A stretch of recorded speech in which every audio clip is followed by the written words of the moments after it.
Commander Joe Nation and his squad were part of a much greater effort to flush the interior completely of enemy forces. In theory, the Scions were defeated and just didn't know it yet. In reality, the aliens were well armed, organised, numerous, and reluctant to give ground. No matter how many Scions fell to the invading forces, more showed up to take their place.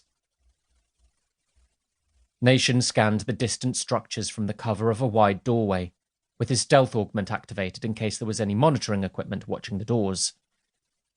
His squad had been teleport dropped into one of the many unexplored regions of the Hyrannus to hunt for both Scions as well as any useful intel. It was a dangerous mission, which is why they'd sent Nation and his squad. It was 90 below zero, with hardly any atmosphere, and the light was a dim, deep red. Nation could feel the resonation of heavy machinery carried in the thin air, and it vibrated through the thick soles of his spacesuit boots.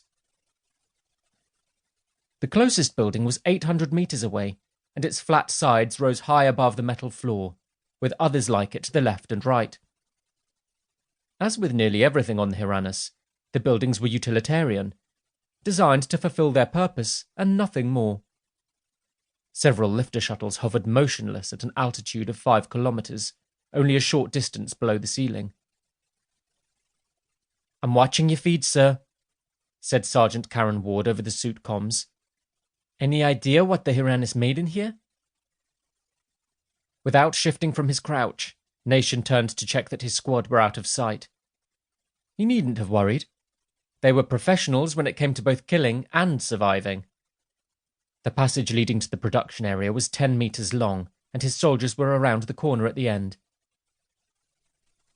"Weapons and armor," spat Lieutenant Lois Simmons with unusual anger. "What else?" It likely wasn't far from the truth. 6 months in this place and it feels like a lifetime," said R1T Ed Cox. "And can't we change this red light to something else? It's affecting my retinas." "Cruising for a medical discharge?" asked R1T Glenn Boucher. "Nah, this is personal now. I'll see it through even if I end up blind." "Why do we need to clear the whole interior?" asked the squad medic, Corporal Greg Holliday.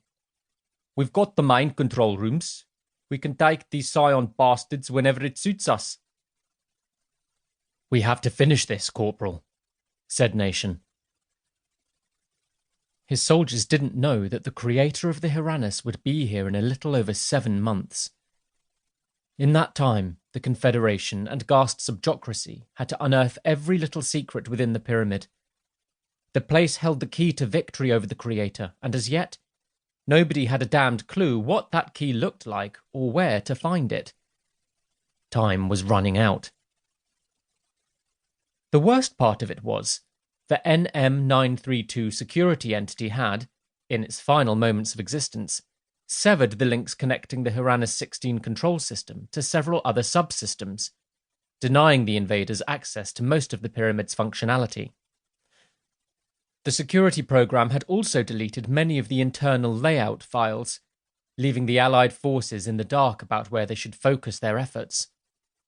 An extensive cross-species team worked night and day trying to patch everything together again, so far without enough success. Nation's sensor picked up movement and highlighted it in orange. "I've got something at 900 meters. A squad of 4 hulking figures strode out from an opening between 2 of the structures ahead and to the left.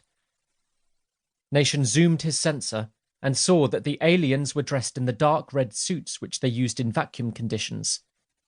The accompanying alloy helmets covered their entire heads, concealing their faces, and each carried a heavy chain gun.